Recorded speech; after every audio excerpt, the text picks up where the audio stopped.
تایبەت بە بابەتی پەنابەر و ئاوەرەکانیش جارێکی دیکە تاکید لەسەر پرەنسیپە ئەساسیەکانی حکوومەتی هەرێمی کوردستان لەسەر دیدگە مرۆییەکانی جەنابی سەرۆکوەزیران مەسرور بارزانی دەکەینەوە.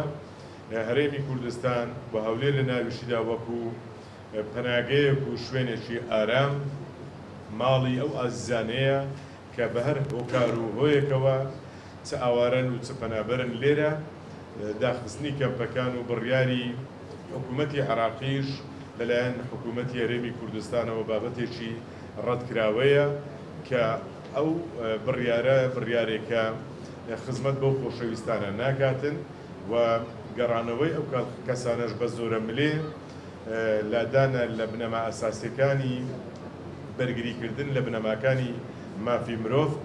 بۆیە ڕۆیا و دیدگای جەنابی سەرۆکوەزیران هەمیشە وا بووە کە لایەنە پەیوەنددارەکانی حکوومەت دامەزراوە فەرمیەکانی ڕاست پاردووە.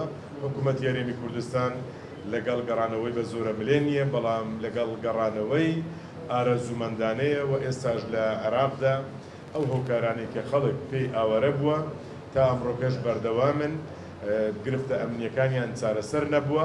هەرێمی کوردستان و هەولێری پایتەخت لە بۆیان پەناگەیەکی ئارام دەمینێتەوە.